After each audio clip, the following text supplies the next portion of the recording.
Kevin Hanks joining us from the SIBO, host of Fast Market. Kev, we're down pretty sizably this morning. Is there any obvious news to pin this to? No, other than Jerome Powell spoke on Friday. The markets rallied.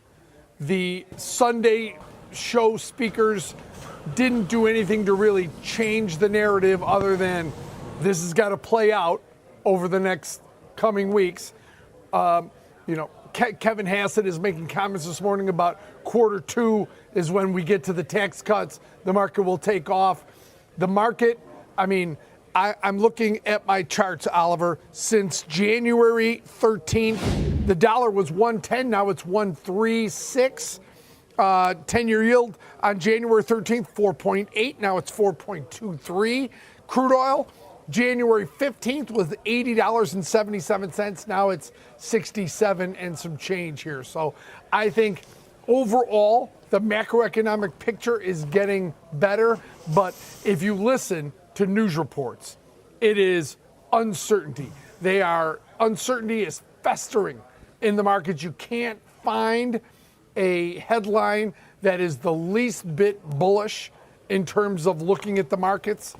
That said, NASDAQ and E-mini futures are both severe, getting now officially in oversold territory. You've got a CPI number coming out Wednesday that will show every metric slightly lower, so good progress on inflation. But right now, Oliver, uncertainty has gripped this market, and every rally looks like it's for selling until it isn't, Oliver.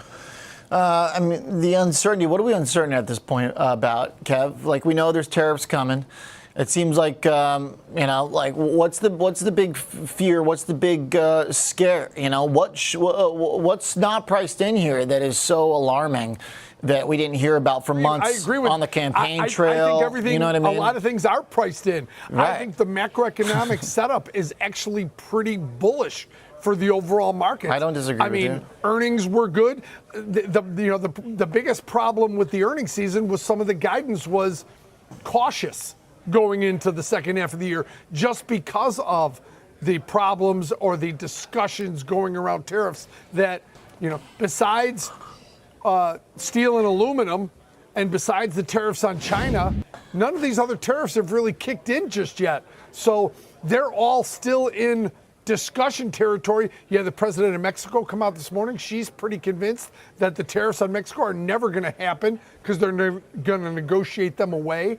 So I think there's a lot here that's tradable in these markets. What's the fear? What's the uncertainty? Uncertainty itself, Oliver, is what it is. Just not being clear on where the markets are. But I don't know what the uncertainty is, Oliver. I think I read into it pretty How are we not pricing stuff in? The Trump administration is setting up for the next 3 to 6 to 9 months. And so, the policy changes that are going on, it's like the bad babysitter to the good babysitter, right? Good babysitter comes in after the bad one puts in a bunch of rules. Kids don't. Investors are abandoning stocks due to concerns that trade tariff uncertainties could lead to a recession. This is a significant change for Wall Street, which had been energized by the promise of President Donald Trump's program. Monday saw stocks continue their sharp plunge, with the Nasdaq Composite falling more than 3% and the benchmark S&P 500 down 2% in midday trading. The S&P 500 was heading for a 10% drop that would indicate an index correction, down roughly 8% from its all-time high of February 19th. Last week, the tech-heavy Nasdaq fell over 10% from its peak in December. Megacap technology and tech-related firms like Nvidia and Tesla, which have underperformed so far in 2025 and pulled down key indexes with them, led the S&P 500 to back-to-back gains of over 20% in 2023 and 2024.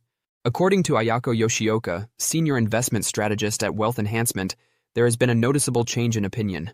Much of what has been effective is no longer effective. Investors are battling a slew of new rules from the Trump administration, especially in the trade sector where businesses, consumers, and investors are more unsettled due to back and forth on tariff policy. Amid stock market worries over his tariff actions on China, Canada, and Mexico, Trump declined to say over the weekend whether the United States will experience a recession. According to Ross Mayfield, an investment analyst at Baird, the Trump administration appears to be a little more receptive to the notion that they're okay with the market declining and may even be okay with a recession in order to achieve their larger objectives. That, in my opinion, is a major wake-up call for Wall Street. Since Trump's election on November 5th, the S&P 500 has lost all of its gains and is currently down more than 2%. Investors were hopeful that Trump's anticipated pro-growth policies, such as tax cuts and deregulation, would boost stocks. But their euphoria has been tempered by uncertainties around tariffs and other changes such as federal staff layoffs. So, what implications does this have for Nvidia's stock? Let's explore that. But first, a big thank you to those of you who've stuck with us this far. Creating these videos takes significant effort and dedication, so if you're enjoying the content, please hit the like button, subscribe to our channel, and share your thoughts on Nvidia stock in the comments. Your support truly helps us grow. Now let's get back to the video. I mean, let's hope, right? I mean, we kind of look at the results here. I think as far as the quarter is concerned, they should be fine. You're looking at growth of about 8 to 9% here on a year-over-year basis, and that is expected to accelerate here in the May quarter. And a big reason for that is the fact that Blackwell is now ramping. It's going to kind of get integrated across their ecosystem. When you kind of look at really what the main growth driver for Oracle is these days, it is kind of their cloud infrastructure business. It is now kind of growing at a year-over-year basis of north of 50%. It's about 17% of their sales. So we want to continue to see that trajectory improving as far as their cloud infrastructure business is concerned. There's obviously going to be a number of storylines wrapped around this call in terms of, what does compute capacity look like in terms of, supply demand as we progress through the year. How do things look like as far as the recent Stargate initiative is concerned, as well as kind of that partnership, that perceived better partnership with OpenAI. I think there are going to be a lot of kind of, questions around that, and the hope is, both OpenAI and Oracle have kind of strengthened that partnership where over the next couple of years, that also kind of improves the growth trajectory of the company. Angelo, are all of our tech companies basically going to be reduced to a function of compute capacity? Does it matter what else they do, or is that just right now going to be like the nominal driver for general interest in these stocks? Yeah, I mean, as far as kind of, we've essentially seen the premium pretty much taken away across most of these AI-oriented names across the tech space, right, over the last couple of weeks. I mean, whether it be, some of these cloud providers like an Oracle or Microsoft, or, specifically as far as kind of these semi-AI plays out there. I mean, we've really kind of seen, the multiples really kind of deflated here. But when we kind of look ahead, I think all eyes are going to be really on a number of things. One, what does the tariff situation look like? And two, I mean, as far as kind of the compute capacity issue is concerned, that Blackwell ramp, I think next week's going to be critically important as far as NVIDIA's GTC conference is concerned, what they have to say as far as kind of the ramp or metrics, performance metrics as far as the B300 Blackwell Ultra concerned, and into 2026 as far as what they can say about Rubin, which will kind of be their next platform out there, and the capabilities you'll see from a performance perspective on those platforms. All right. Following a market meltdown, shares of Nvidia, a top graphics chip designer, dropped 5.4% in the morning session, continuing the previous week's decline as worries about the ongoing trade war grew. President Trump did little to reassure investors when he responded to inquiries about recession concerns on Sunday, March 9, 2025, referring to the market turmoil as a time of transition. The IT industry had a particularly severe sell-off, with the S&P 500 reporting a 2.7% decrease and the Nasdaq plunging 3.5% into correction zone. News can cause the stock market to overreact, and significant price declines can offer excellent chances to purchase premium equities. Is it time to purchase Nvidia? Over the past year, Nvidia's shares have experienced 28 swings of more than 5%, making them extremely volatile. In light of that, today's action suggests that while the market views this news as significant, it is not enough to drastically alter its opinion of the company. The last significant move we discussed occurred 7 days ago when the stock fell 7.9% as market volatility persisted. The stock appeared to be impacted by the wider dip, as the Nasdaq down 1.3% in yet another dismal day.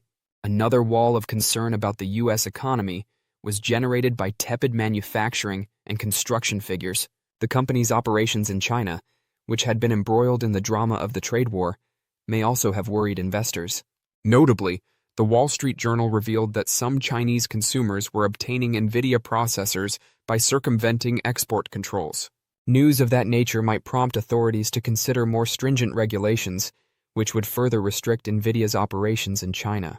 At $106.43 per share, Nvidia is trading 28.8% below its 52-week high of $149.43 from January 2025, and it has lost 23% since the start of the year. Investors would now be looking at an investment worth $16,301 if they had purchased $1,000 worth of Nvidia shares 5 years prior. Since Guerrilla Game, Picking Winners in high technology was written more than 20 years ago, when Apple and Microsoft were first establishing their dominance, it is likely that today's youthful investors haven't read its timeless lessons. However, if we follow the same guidelines, business software stocks that make use of their own generative AI capabilities might end up being the future's gorillas. To stay informed about the latest developments from Nvidia and the ever-changing stock market, consider subscribing to our investing tutorial channel. We provide daily updates on significant market shifts and key catalysts, so hit that subscribe button to ensure you never miss crucial information. We'd love to hear your thoughts on Nvidia stock, so please share your opinions in the comments below. Now let's dive into today's video. Last week on Friday, I caught a little bit of heat from some of the viewers because in my risk grader I talked about how maybe stocks going down is part of the plan. Maybe it's a feature, not a bug, of Trump 2.0. And last week we did hear the president say literally, quote, "I'm not watching the stock market." So how different is this, Kevin? Do you think people got caught off sides thinking this is Trump 1.0, like there's going to be a Trump put, like a Fed put? Well, we know there's no Fed put because Powell's data dependent, and he's been very firm about that. So if the White House is not concerned about stocks, I mean, should they be and should we be? Like, we had a great run. You know, who cares if we lop off 10% at the price to get some good policy done in their mind? Stocks can go down 10% at any time, and most years there's a 5 to 10% You got a rally buffer at least every year, right? All the time. And so right now, Oliver, in the last month, here's my coming off my charts. The E-minis down 5.8%. The Nasdaq futures 7.8% off their one down for the last month. So if you're looking something between 5 and 10%, you're right in that area right now where things could get, you know, a little interesting. If you're looking to dollar cost average and looking for dips to buy, you know, I mean, these are the markets that 3, 6, 9 months from now, you may be looking at going, wow, you know, they were significantly lower. You've got Tesla, a 26 on the RSI. You've got Amazon, a 29 on the RSI. Some pretty sold off levels there. E-minis and Nasdaq are both in oversold territory in terms of the futures. I think these are very volatile trading markets. A VIX of 26 is telling me that, Oliver. Things are dicey. You know, be greedy when people are scared, and be scared when people are greedy, Oliver. Where do you think we are right now? Everyone seems like they're pretty scared. According to Michael O'Rourke, chief market strategist at Jones Trading, there was broad agreement that once President Trump took office, everything would be wonderful. Uncertainty and friction are inevitable whenever there is a structural shift, according to O'Rourke. It makes sense that some people are becoming a little worried and making money. Even while the recent sell-off has caused stock values to reduce, the market as a whole is still much higher than historical averages. In contrast to its long-term average forward PE of 15.8, the S&P 500 was trading just above 21 times earnings projections for the upcoming year as of Friday, according to LSEG data stream. According to a note released by Deutsche Bank analysts on Friday, investors' stock posture has deteriorated in recent weeks, falling to slightly underweight for the first time since it briefly reached that level in August. The S&P 500 might drop as low as 5,300, or 6% below current levels, if it continues to fall to the bottom of its historical range, as was the case during Trump's first term during the 2018-19 U.S.-China trade war, they noted. In addition to the uncertainty surrounding tariffs, investors are keeping an eye on whether Congress can approve a budget package to prevent a partial shutdown of the federal government, and a significant inflation data is due on Wednesday. The CBOE Volatility Index reached its highest level since late December on Monday, indicating a growing sense of market apprehension. In their remark, strategists at Glenmead stated that there is still a great deal of ambiguity over the extent and magnitude of the tariffs that will be imposed. Are they a new, permanent aspect of U.S. trade policy, or are they only in place temporarily to obtain concessions? Market volatility is likely to continue until these important uncertainties are clarified. Don't forget to share your thoughts and experiences in the comments below. Your input helps create a more knowledgeable community where we can all learn and grow together in the world of investing. Stay up to date with the latest market trends, insights, and key updates by subscribing to Investing Tutorial. We're here to help you make smarter investment decisions and stay ahead of the curve.